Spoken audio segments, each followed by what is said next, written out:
Hey, good evening and welcome to yet another exciting edition of the Punchy Kicky show right here, exclusively live on Love World Sat with me, your host Mark Joubert. And boy, have we got a great show lined up for you in proud partnership with Furniture Mart and Bare Knuckle. Tonight's show, we're going to wrap up on all of this weekend's fantastic combat sports action. We've got a matchmaker from SFL right here in studio. We're going to chat to him just a little bit later. And then just a little bit later on in the show, we've got two champions, 3 belts going to be on display. We're going to be finding out a little bit more from these kickboxing champions, what it takes to become a champion. And like I said, a little bit of a champion show in store for tonight because sitting opposite me is another champion, former EFC bantamweight champion, in fact, multi-division champion, Demart Penner. The Wolfman, welcome back to the show. Yeah, how are you? Exceptionally well. Fantastic weekend of combat sports since we last chatted. What stood out for you in the last couple of days? I have to say, definitely Masvidal. Jorge Masvidal coming up with that jumping knee and knocking out Ben Askren. I think that was just a beauty. And the UFC was amazing. I think we got a lot of action. And we got to mention the GOAT, the she-GOAT, we call it Amanda Nunes. I mean, she was unbelievable. I mean, she is able to stop all the former champions in the first round, getting that kick knockouts. I mean, what can we say? She's definitely, I think, now cemented herself as the greatest female MMA fighter of all time, to be honest. Well, I think before we get a little bit too deep into that UFC 239 action, let's take a quick rundown of some of the big combat sports news that's taken place this last week. And I think the first one, Demart, EFC, big one for me. It seems to be a bit of a miraculous recovery there. Mm-hmm. Announcement, 2 weeks ago, Luke Michael pulled from an EFC fight card. Yeah. A week later, announced that he is going to be in that title fight against Themba Gorimba, a man that you train, one of your fighters out of your gym. Yeah. Talk me through, what's your thoughts all of a sudden hearing that Luke Michael's back suddenly and the brain abnormality is gone? I wonder what this brain abnormality was actually. What I hear is that he had some kind of cloud on one of his scans in the MRI scan. So I don't really know. I think they haven't really put it out what the actual cause was. But I think Santa Maria, one of the medical team there, decided no, they didn't want him to compete because it was inconclusive. They didn't know exactly what was the reason. I think now they did further tests and now he's been cleared to fight. So. But I think it's fair that he gets to fight Themba. I think Themba's been waiting for a long time, and Conrad didn't make weight in the first place. And this fight, it's the third time now that the fight never happened. So first it was Luke's fault, then Conrad's fault, then it was Conrad's fault, never made weight. They accepted the fight, then Luke had to pull out. I think it's just one of those that will never happen, and I think both of them have to just ride on different ways. Well, I think it's a great thing that Luke Michael's now, all of that sort of, let's call it the cloud, the haze has been the cleared cloud, up. yeah. It's good to see him fighting. It's been a while since we've actually seen him in the cage. Yeah. So really looking forward to that encounter.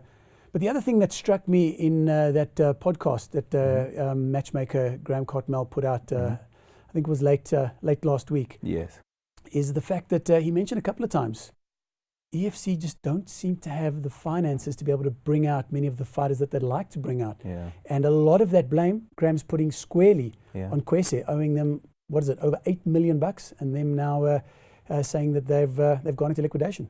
I think it's come to a point, even for myself in my last fight, I haven't gotten my bonus money for that. And a lot of other fighters, they haven't gotten paid for their bonuses. And there was... Now they pay you on your bonus when you're going to fight, and they give you tickets for you to sell. So I think there is something going on. We don't know 100% what it is.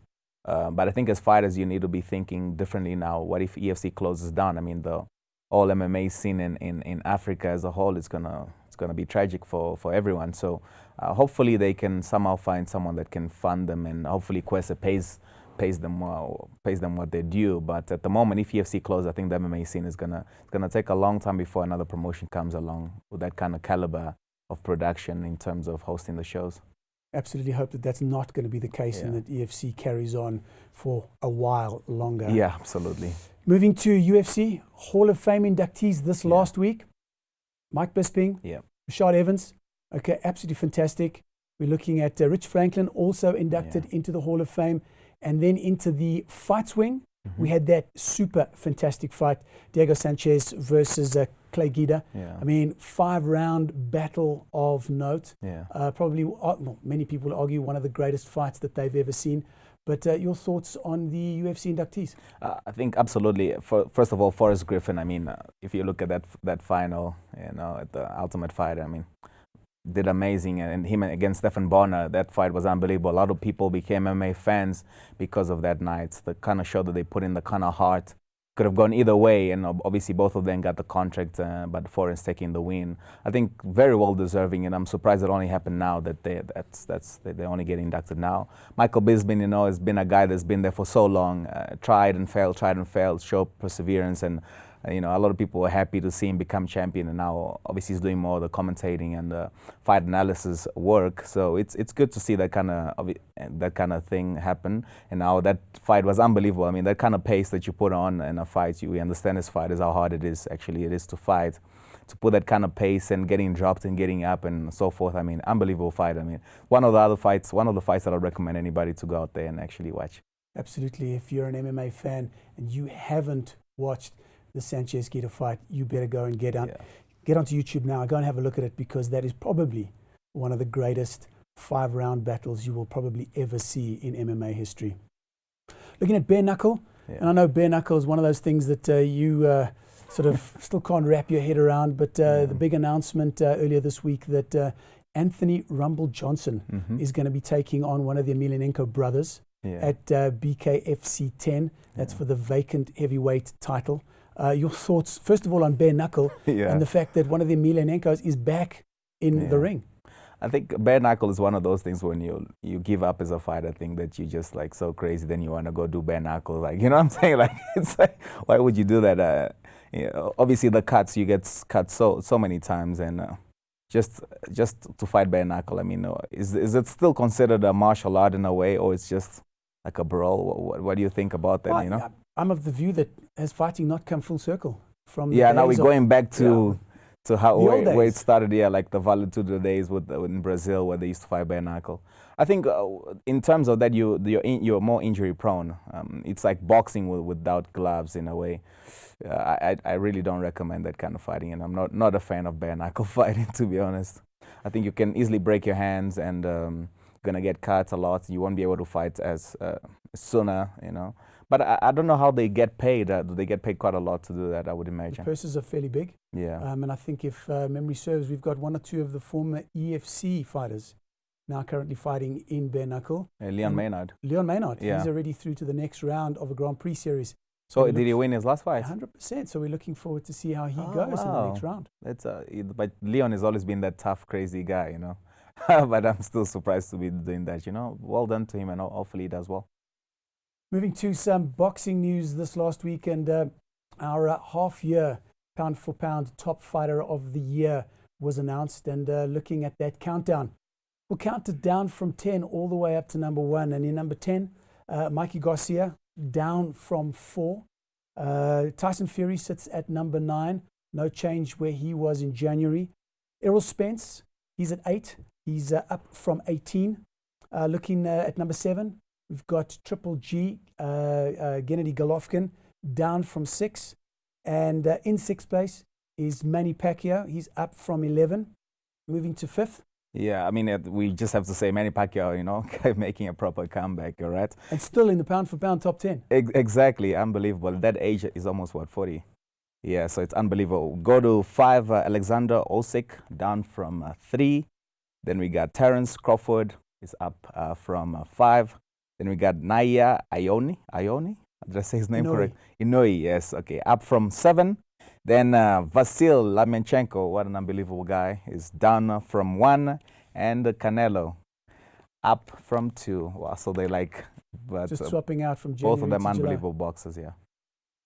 In final boxing news this weekend, the winner of the September bout between Alexander Usyk and Carlos Takam, that's been made a mandatory for the winner between Andy Ruiz Jr. and Anthony Joshua, and that's, as we all know, that's a rematch following Anthony Joshua losing out to Andy Ruiz a little bit earlier this year. And finally, Tyson Fury, he's confirmed that the rematch against Deontay Wilder, that's going to take place next year. In fact, To be exact, it's going to be February 22nd. So all of that is your top combat sports news this last week. Moving to some results and analysis. Oh man, I'm so bummed. Yeah. Look at Tools and Benge leaving South Africa, the current IBO champ, going all the way to Germany, losing out, unanimous points decision, many calling it a shocker. If I just look at Golden Gloves' website the last couple of days, they're absolutely calling it a shocker. The fact that you've got a guy like Formella using the rules to his advantage, not allowing the fights to flow. But the reality is the rematch clause has been activated. 120 days from now is what they've got to put that rematch together. Okay, so it's confirmed already. Okay. 100% confirmed, and just waiting on confirmation ourselves. Yes, exactly. We're hopefully going to have Tools and Benge sitting right here on this couch. Oh, is he coming to us? Next week, hopefully. All right. Proudly, these couches proudly brought to you by Furniture Mart. Awesome, yeah. So hopefully he's going to be sitting quite comfortably telling us about that rematch and what's coming in the next couple of months. Moving to MMA news. Yeah. UFC 239. What a night, eh? What more can we say? Yeah, I think the last fight being a decision win, you know, imagine if it was another knockout win. Imagine if John Jones got knocked out. I mean, geez, it's going to be a proper, like a shock. I think the surprise for me was actually the Askren fight. I thought the fight would take a lot longer. It just shows you, I think, as a fighter, you cannot be so predictable. Like, he's obviously a great wrestler. He's fought in the Olympics and wrestled in the Olympics. But Masvidal studied him and knew that it was just going to go straight away for that double. And it worked out well. That switch knee, they caught him perfectly, dropped him and finished it off. So I feel that maybe Poirier might even start the fight like that against Khabib, possibly in September. But you're obviously talking about that 5-second knockout that took place. Fighters, the fastest now knockout. Fastest knockout in UFC history. Yeah. We're going to take a quick look at that knockout.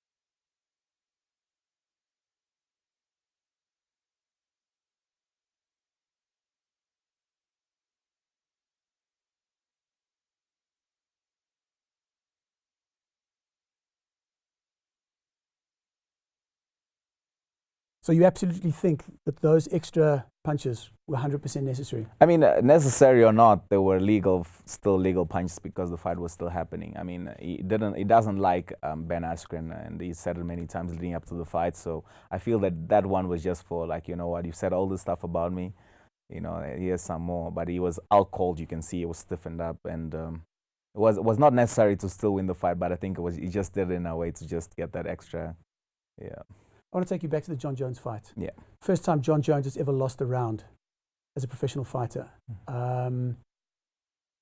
Is that saying something about John Jones? Have fighters started working John Jones out?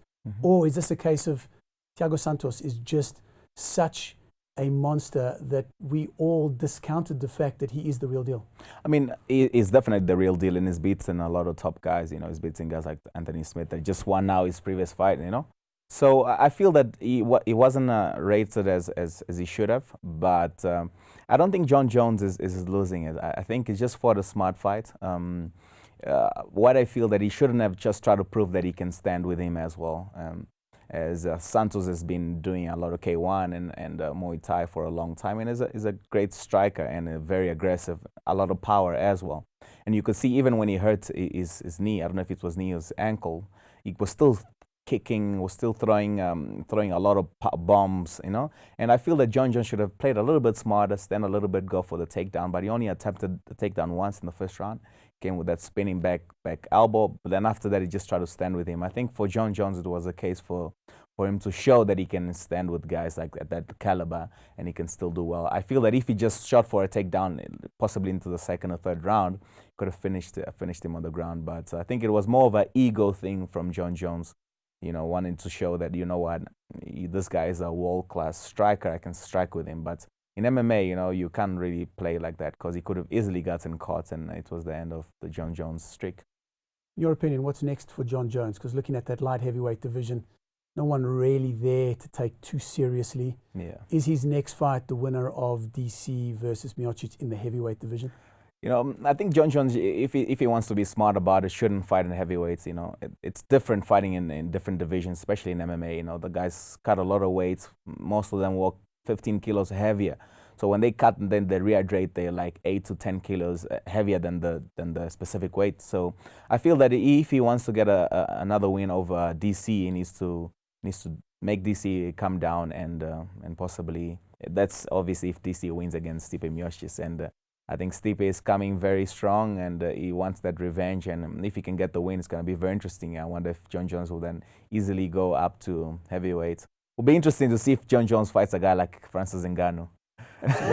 Like that guy, you won't play with him on the feet. So I feel that it's going to be interesting, especially if DC doesn't win this fight against Stipe Miocic. Yeah. Moving to arguably the greatest female MMA athlete of all time, Amanda Nunes. First round knockout of Holly Holm, dishing out Holly Holm a little bit of her own medicine. Yes. Absolutely. I mean, is she the greatest MMA athlete? I think without a doubt. Honestly, she's beaten all the champions, the previous champions, and like in dominant fashion. So I feel that at this current stage, there's no female fighter that can compare to her skill. And I mean, who else can you say that she's but who beaten does she all fight of them? Next? Is it a Cyborg rematch? Yes, Dana White did mention that they offered Cyborg the rematch, and she refused that rematch. So I mean, it's smart from her side. But Cyborg is fighting now soon against that. 2 weeks time. Yeah, 2 weeks time, and against that wrestler, Olympian as well. Was she an Olympian? That's correct. So I feel that if she wins that, I mean, why not go and fight her again? But from what I hear as well, Cyborg wants to possibly leave the UFC after a fight or two and possibly venture out into other promotions. So I don't know if that is true, but that's what the word is out there. Very, very interesting. And then finally for me, Luke Rockhold. Broken jaw. Yeah. Second time he's broken a jaw as a result of a knockout. Is it now time, coming from a fighter, is it now time for someone to say, listen, it's time to hang up the gloves? Obviously you break your jaw twice. I mean, even when it's healed as such, how many punches can you take? And it's got a knockout viciously by Joe Romero the last time, and this time as well he got caught. So I feel like at least he's got a career as well. Now he's a model. He's a model for Calvin Klein. So, and he's doing very well for himself. So I feel that with a lot of fighters, we get so fixated with fighting that you don't know what we're going to do next. And that's why we keep coming back and trying to fight and fight some more. Because, when you get that bug, you always want to come back. But I feel that since he's doing something else, maybe venture out, into that, he's got a good build for modeling. I feel that maybe stick to that and so look, right into the sunshine. Luke Rockhold, stick to modeling, keep the jaw. Yeah, beautiful. Exactly. Otherwise, you don't want to be a model with your jaw on the side. Well, we're going to take a quick ad break, and when we come back, we're going to talk a little bit with SFL matchmaker Morne Lotta. Join us after the break. Don't go away.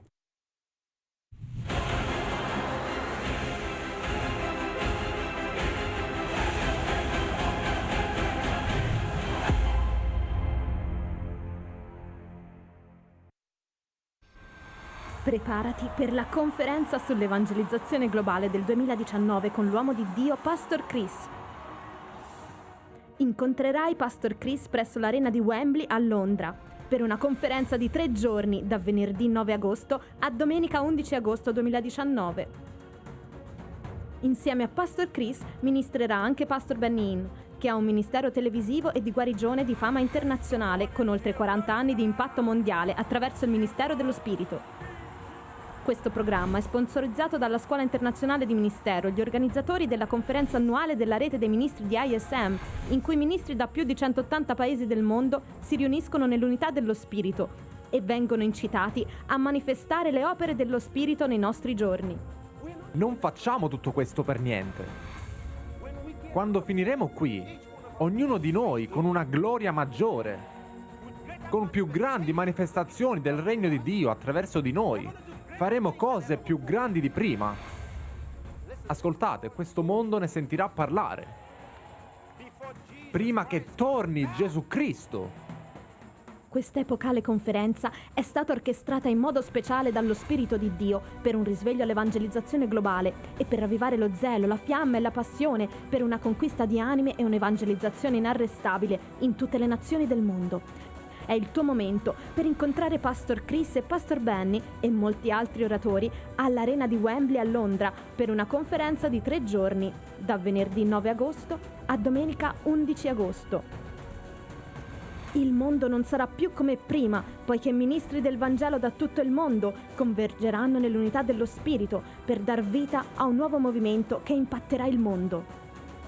Iscriviti subito su www.christembassy-ism.org/WEC o chiama uno di questi numeri.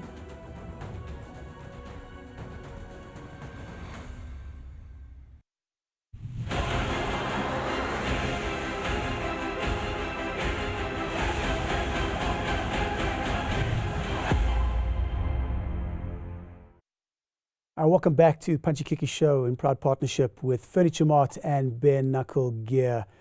And like we said just before going to the break, big welcome to Supreme Fight League matchmaker Morne Lotte. Morne, welcome to Punchy Kicky. Thank you so much. Sure, what do I say? It's last Saturday, SFL 6, Yeah. your 6th event, 2 title fights. We're talking about 8-man knockout or 8-man elimination tournaments. The first time that's been held here in South Africa, and you've now done it twice. Yeah. I suppose the first thing is congratulations on 6 wonderful events. No, thank you so much. But I think a big thing, kickboxing, first time here on the Punchy Kicky Show. SFL, first time on the Punchy Kicky Show. For our viewers that are busy watching tonight, give a brief rundown, SFL, how did it all come about? We started, we hosted MMA events from about 5 years, and then we decided to move out of MMA, and we took a break from hosting events for a while, and I myself got into kickboxing, started fighting kickboxing, and then we saw, as a team, there was a gap in the market to do professional kickboxing events, and that's how it started. So we started out in 2017 with the first one, and then from there now we're number 6. So our goal is to build a big platform for kickboxers to showcase their skills. I mean, the guys are super talented here. They just didn't have the platform to put their skills out there. So that was the goal. So at the moment, 4 events a year. Obviously, we look at a lot of other professional promotions doing an event almost on a monthly basis. Also, amateur events on a monthly basis. Your goal eventually to move into monthly events? Yeah, eventually we've got some big plans ahead. So we're looking at our next one now on the 28th of September, and it's going to be, if you thought the last one was good, let me tell you, we've got some big plans for the next one. I think the one thing that's always stood out for me in terms of your promotion is your production values. I mean, the walkouts, the lighting. I think there's not a single fighter, amateur or pro, that can say that what you guys put together and the stage that you give them to showcase their skills is without doubt one of the best in the country. Oh, thank you. Big question is, it's now been 2 events. There's been a lot of, let's call it negative commentary, negative publicity about officiating at SFL.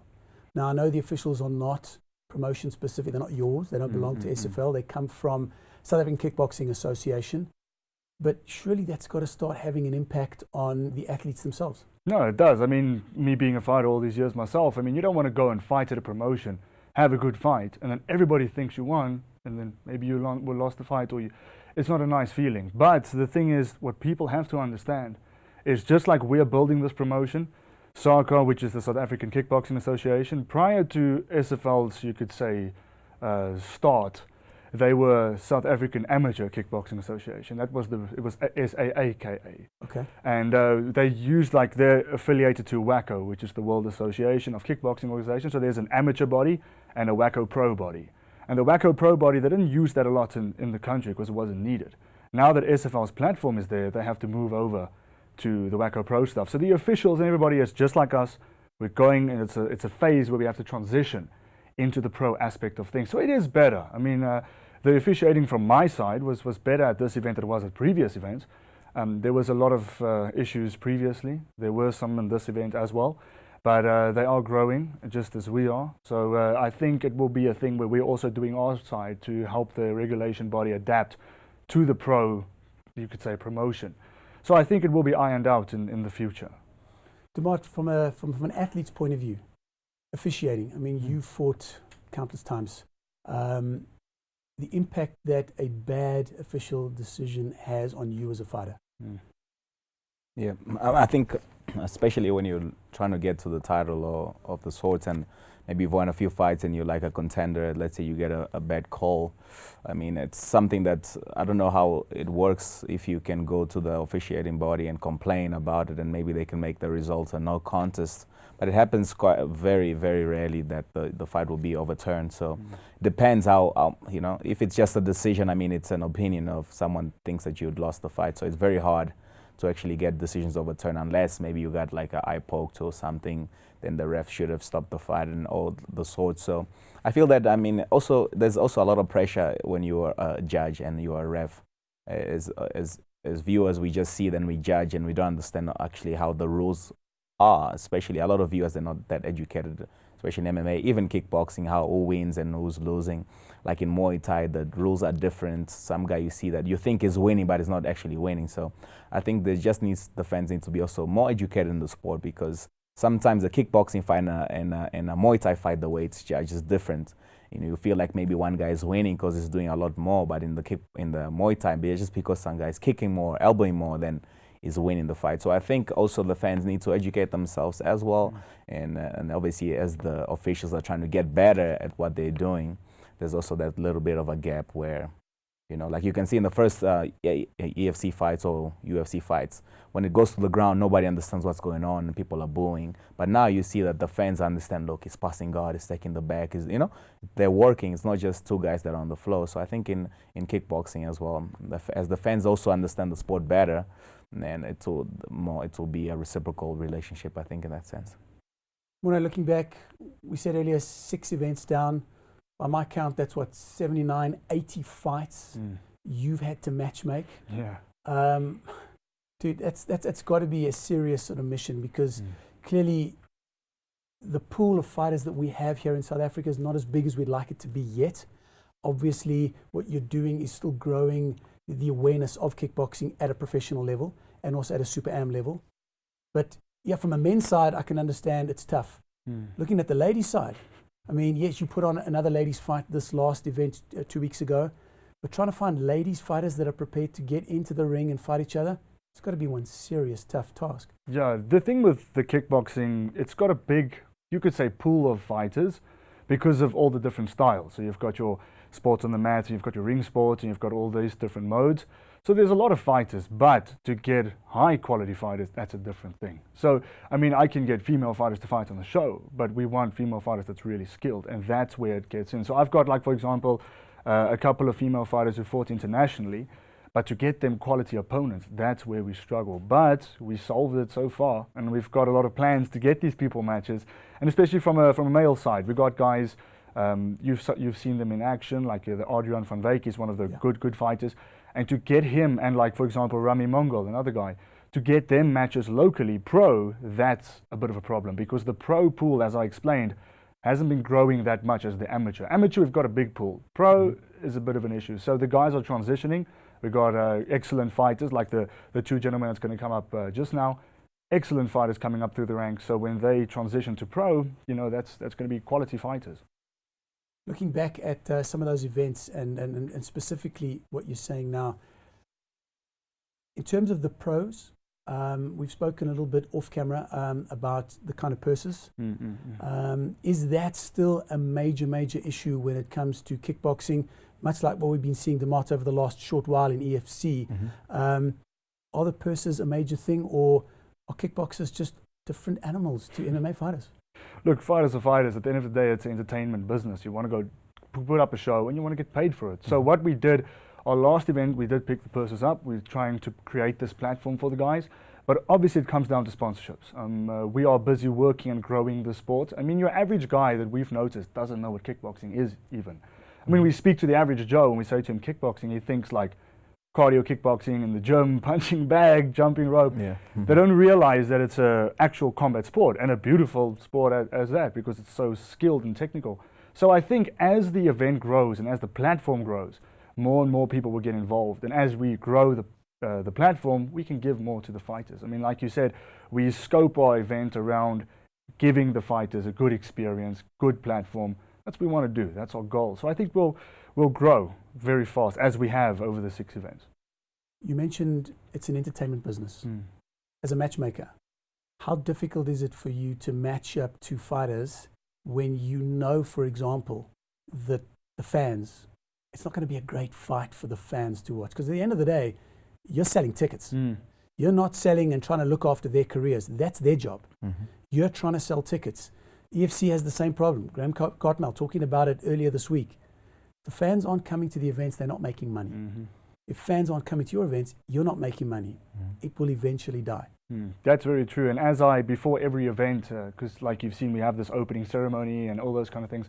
So I usually brief the fighters, and exactly what you said to me now, I say to them before every event. And I say to them, guys, I want guys on my card that's going to sell tickets, that's entertaining. That's why this last event, the guys fought very well, and they put up a great show, entertaining entrances, entertaining personalities, because that's what we sell to them. We said, you want to be on the card at SFL, put up a show, this is your time to build up your career, your image, and they seem to be using it. So that's it's great. So I don't have a lot of trouble with that, where most of the fights, it's entertaining, and especially because we don't have, if you look at other like mixed martial arts, the grappling aspect, for some people, they don't like that. It makes it boring. So if you get a grappling heavy match, people don't tend to like that. With striking, 2 guys are going to punch and kick each other, so that's what people want to see. So it makes the job a bit easier.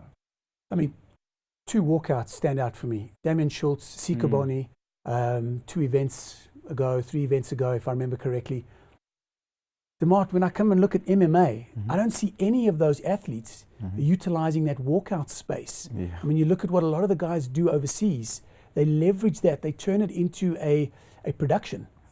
But here in South Africa, not one athlete, if I can recall, has leveraged that space to literally turn it into a performance. Yeah, no, you can see it like in Japan, K1 Max and all those kind of shows. I mean, it's a proper workout and very entertaining. I don't know, MMA, I think we've just copied that style of UFC. You just walk out there, you go angry, and then you go and fight. I think, there needs to be more of an entertainment aspect to it, you know. We've only seen a few of the fighters, say like a Conor McGregor, before he walks out, someone is singing to them and that kind of vibe, but nothing as spectacular. But if you look at boxing, you know, if you look at Deontay Wilder, he comes out all flashy and stuff. It's cool to see that kind of vibe, I think, there with the fighters. But a lot of the times, guys are just so focused with the fight, and they don't bring that aspect towards it. But you mentioned something that makes a lot of sense, is that even for me, when I started fighting, for me, it was just about going in there, just win the fight, you know. You forget that the fans, they need to love you, and they need to appreciate your fight, of your style of fighting. So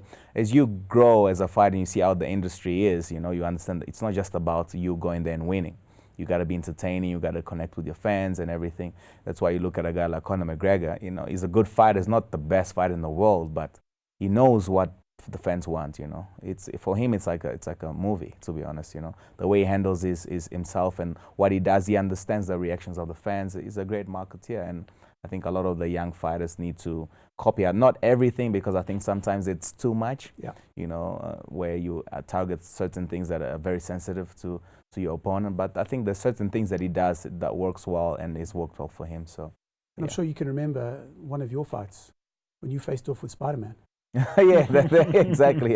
So that was very entertaining. I think the lead up to that fight and everything else was entertaining. I think, the fans, they love that, you know. As fighters, we need to understand that it's not just about the fighting, it's leading up to the fight, how you connect with your fans, and how, you know, everything is important. And that's why some fighters afterwards you can still have a good life after fighting, or you still now having to get work and having to do other things. So it's very strategic to be a fighter, you know. It's not just about the fighting. Morne, coming back to the entertainment value of the fighters, question around the rule set in kickboxing. I get the sense that as much as you're trying to build an entertainment business, the rule set doesn't quite allow for the fighters, and maybe not the rule set, maybe the officiating doesn't quite allow for the fighters to really properly entertain the crowd. I mean, I think what I understand what you're asking is, for example, the referees tend to interfere a lot. 100%. Is that what you mean? That's exactly what I mean. The reason for that, like I said, is all of these officials for years, they've been officiating amateur fights. a lot of them haven't officiated professional fights. So for example, a referee is not supposed to interfere in a professional fight that much, but they're getting used to it. So they are learning, as we said, because we're changing into the pro aspect, but they do that still. And we have spoken about this with the regulation body, and they are busy changing it. So they hopefully in the future that won't happen anymore. But you are correct; they're not supposed to interfere that much. But I think that won't be an issue for a long time now. You spoke about your next event, September. Mm. You said it's going to be something that I have not experienced before, and that fans haven't experienced before. Give us a quick sneak preview in terms of what fans should be in for come September. Okay, so the main thing is what we want to do with SFL. We decided we don't want to do the usual come and watch fights and have the fight night thing. I mean, that it happens all over.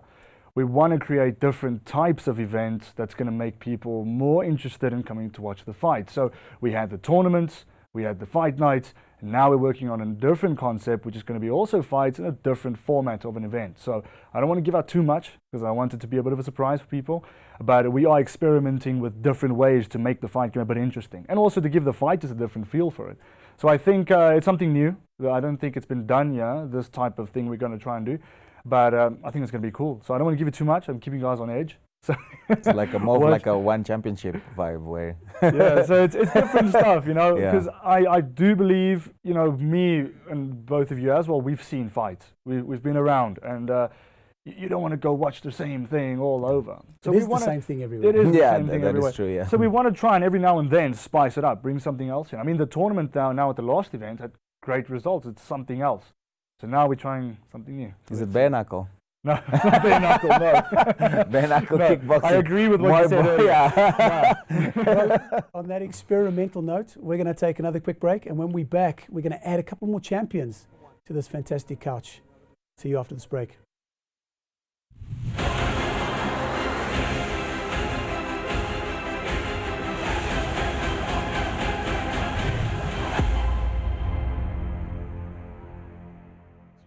New lives in everyone. It takes nothing and turns it into the next big thing. New takes collaboration and builds new tech on its foundation. New just needs you, and where you start is education. Boston, register now. Don't walk around or go to bed feeling as if the world is crumbling around you. Let your news start right here on Love World News. Get inspiring, faith-filled and unbiased news. We give you the critical facts, best views and varied angles. See news unfold, experience in-depth, expert reporting. What are the big stories? What's behind them? Find out about happenings around the world and find out what the Lord is saying and doing in our day. We will help you understand the season and the time. This is where to find us, right here on this channel. Welcome to Love World News, the world of news exceptionality. New lives in everyone. It takes nothing and turns it into the next big thing. New takes collaboration and builds new tech on its foundation. New just needs you, and where you start is education. Boston, register now. Don't walk around or go to bed feeling as if the world is crumbling around you. Let your news start right here on Love World News. Get inspiring, faith-filled and unbiased news. We give you the critical facts, best views and varied angles. See news unfold, experience in-depth, expert reporting. What are the big stories? What's behind them? Find out about happenings around the world and find out what the Lord is saying and doing in our day. We will help you understand the season and the time. This is where to find us, right here on this channel. Welcome to Love World News, the world of news exceptionality.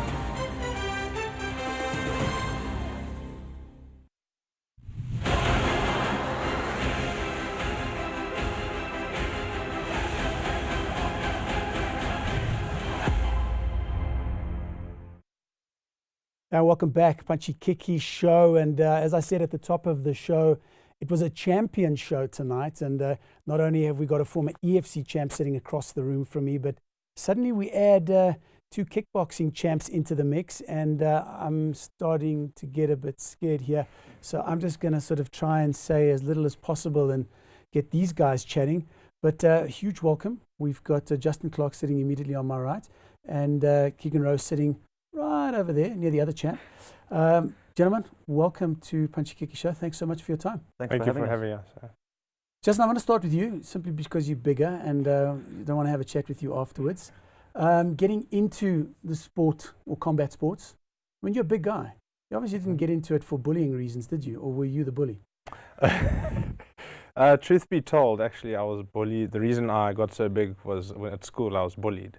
And I eventually turned to the gym as my solace and to become a bit more intimidating so people would stop bullying me. And now, where are those bullies? I have no idea. They run away. It doesn't bother me, but it doesn't happen anymore. Doesn't happen anymore. Yeah. Justin, you are the soccer super heavyweight champion. That is correct. We were talking earlier with Morne, 6 SFL events. You've competed in 5 of them. Yes. The only one that you didn't compete in was SFL 2? SFL 3. SFL 3? 3, yeah. A specific reason for that? There was no fight matchup at the time, and I also had a birthday party to attend. Oh, so something better to do. Yes, Right, okay. So you competed in SFL 1, SFL 2, you won the title. Yes, against You've Rowe. defended that title once since then. You fought 3 times since then. How does that work? I mean, surely as a champ, every time you step into the ring, you are someone that someone should be trying to take that strap off your waist. I fully agree with you, but I just get told where to show up and fight, and I fight. I don't look into the politics of it. But you're big. I mean, you should be able to sort the politics out. That you'd have to get Morne back here on the couch and speak to him about that. Okay. Your experience in terms of your journey in terms of kickboxing, from the days of being bullied, getting into the gym, now the super heavyweight champion. How's that transition been for you as a person? Spiritual. It's been awesome. I mean, you get in for one reason, and eventually your philosophy it changes as you grow. And you're no longer there just to do it to protect yourself or to feel more confident about yourself. You're actually there to pursue like a bit of enlightenment, so to speak, and perfection and mastery of the sport. And in terms of that perfection and mastery, where do you see yourself sort of on that journey? Or is it one of those journeys that you just can never complete? I'm on track, put it that way, I'm on track. But I suppose when you've got multiple world titles around your waist and there's no one else left to fight, then I suppose you can say you've mastered it. So now you're the super heavyweight champion, amateur at this stage. Correct. What's next for you? Well, next is the WACO World Champs in October in Bosnia. After that, possibly looking at going professional. Or is that all subject to what happens at the World Champs? Not necessarily, no. I think it's just it's just time. That is the next big event to look forward to. So I need to focus on that at the moment. And as soon as that's out the way, we can look forward, speak with Morne, see if we can't get a pro fight organized. Okay. Then I want to move to, let's call it the smaller of the champions. Keagan, welcome once again to the show. Hello. You're not just a champion, you're a champ. I wouldn't go that far. Well, you got 2 straps. You may not have 2 different divisions, but you are a low kick champ. Yep. And you're just the conventional champ. So for the viewers out there, and for me, just explain what's the difference between the 2 straps that you have sitting in front of you. So this one over here is the low kick. That's for my division specifically, my weight and my style of fighting. And that's for the Super Am, so basically your semi-pro level. Then the one in the middle would be the 8-man elimination tournament that we had at SFL 5, where we fought 3 fights and then I ended up winning my final with a knockout in the second round. So wow, I mean, I look back at SFL 5. That was the very first 8-man elimination tournament that SFL ever put on. Correct. You were in that tournament. Yeah. And we've got a clip here, but I'm going to show that clip just now. But you, like you said earlier, you had to fight 3 times that night to walk away with the strap. And only the guys that were in the final, in that 3rd fight, stood a chance at walking away with the strap. Looking at that progression on the night, SFL 5, your first fight, you came out of the blocks really, really slow, and gradually just confidence better. improved, the flow, everything just got better and better and better. We got then through to the final. It was you up against Vincent Funameva. Correct. Okay, for that strap that's sitting in the middle there. Second round, I'm not going to talk too much about it. I'm going to have a look on the monitor over there. We're going to actually set this fight up. You Let's do it. literally went into the beginning of the second round, and hopefully the guys have got it ready there. And not much longer after that round started, it was all over. Let's take a look.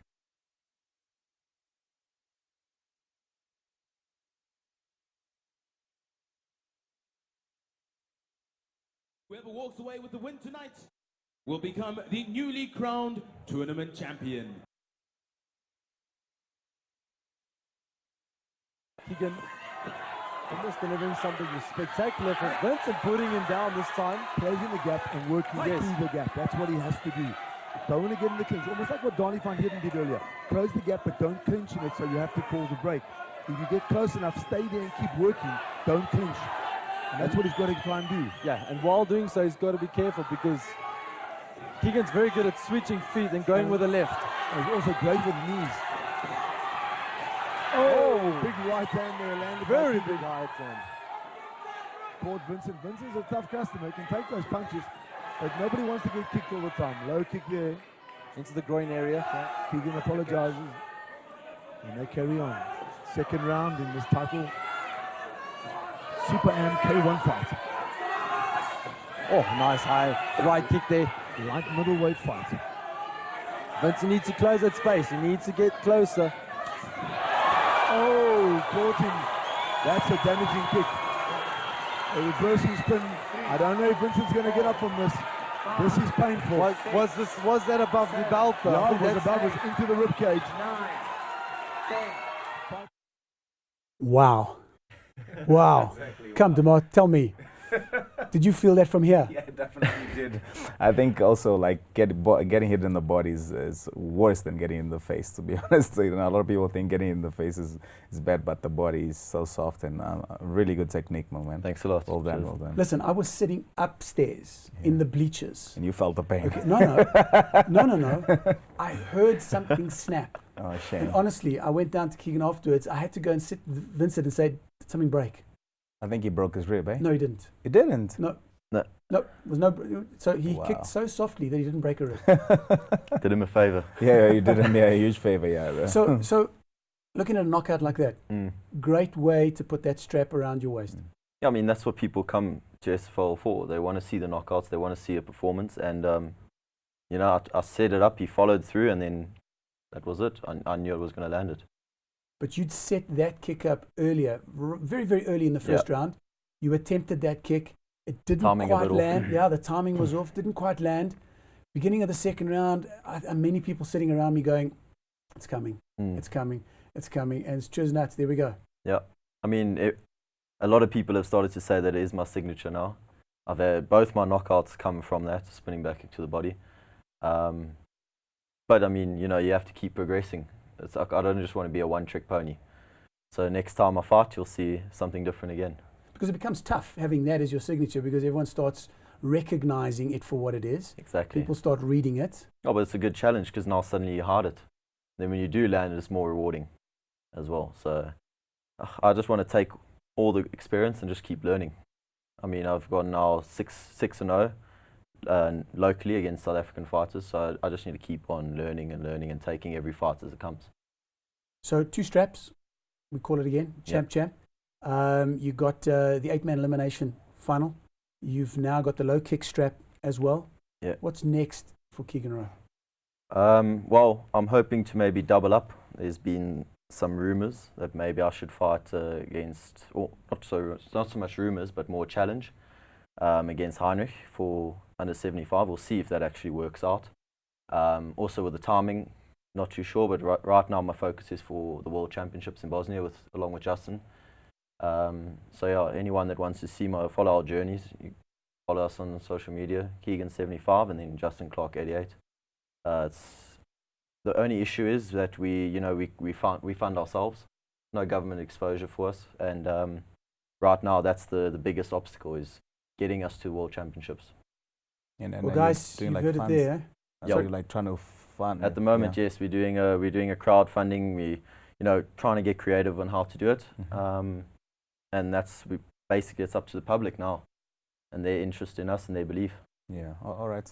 Unfortunately, a sad reality when it comes to many of our I think top, most of top the sports, athletes. yeah. I mean, it's not a combat sports specific thing. It's Yeah. athletics. It's you name it.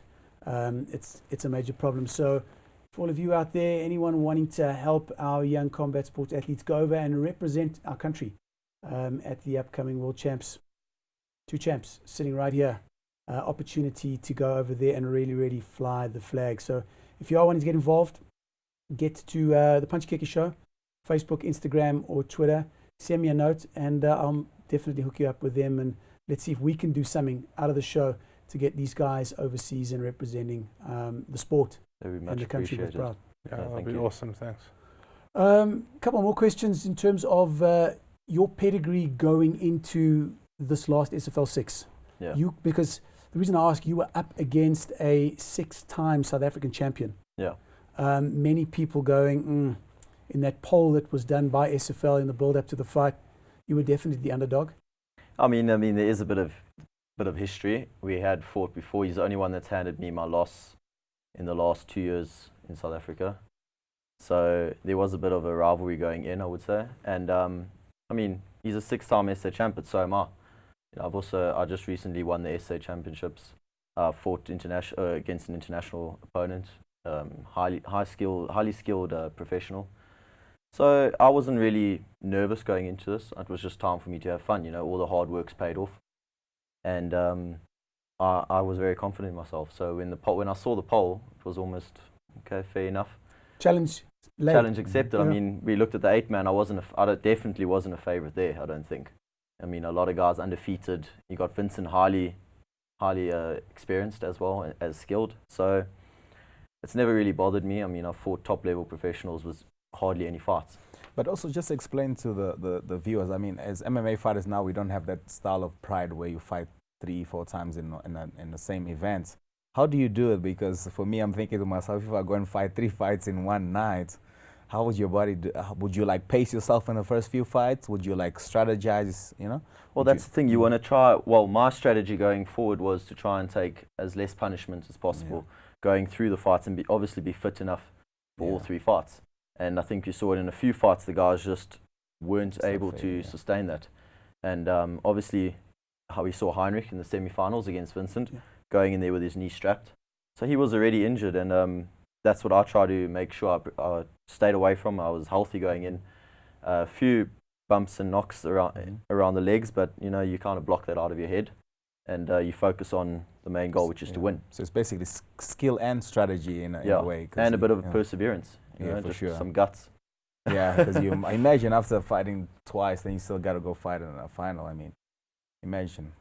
Well, there's a strap on the line, so guess what? The adrenaline's got to be through the roof. Yeah, you have to really want it bad, I mean, for me, the belt was never. I think that was one of the things that helped me. A lot of guys were so fixated on the belt that they almost forgot that, listen, you have to have 3 fights. Yes, of course, yeah. It's not just going to get given to you, whereas for me, the belt wasn't important. Yes, it's nice and it looks good, but for me, it's the wins. I want to win against, top level athletes, because that's how you get better, and I need to go and win a world title. I can't fight, palookas. And how do you rate the level of kickboxing and amateur scene in Africa, or specifically South Africa? I think there's a few standout countries in Africa that are doing well, but in South Africa alone, we haven't had a world champion in my division, let alone in my weight. I don't think for many. I mean, the only world champions I really know are, you could count them on your hands. So my coaches, those are the world champions that I know of, and I want to be the first South African and the youngest to actually go and achieve that. Oh, okay. So well, guys, hopefully at the WACO Championships, we will be seeing 2 world champions come back. We wish you all the best in those endeavors at the World Champs. Hopefully, people out there, get hold of us, Punchy Kicky Show. Let's see if we can get these guys across. Great. Thanks for coming through. Thanks for your time. Thanks telling us a little bit more about kickboxing. Anytime. Showcasing the belts. Looking forward to next week's show. Got a lot of information that we're going to be sharing you about next week's show, because we're going to do a build-up on Thursday, and that build-up is going to be towards Bellator 224, We're looking at one championship coming up this weekend, as well as a UFC fight night, Durandamy versus Ladd. And then there's also something we might throw in there about the ADCC championship that's taking place down in PE. All of that coming Thursday night, 6 p.m. Hopefully you enjoyed tonight's show. And we are going to be back 6 p.m. Thursday night. And thanks so much for watching. And final words from you, DeMott? Thanks a lot. Hopefully you can get the money for you guys. Yeah.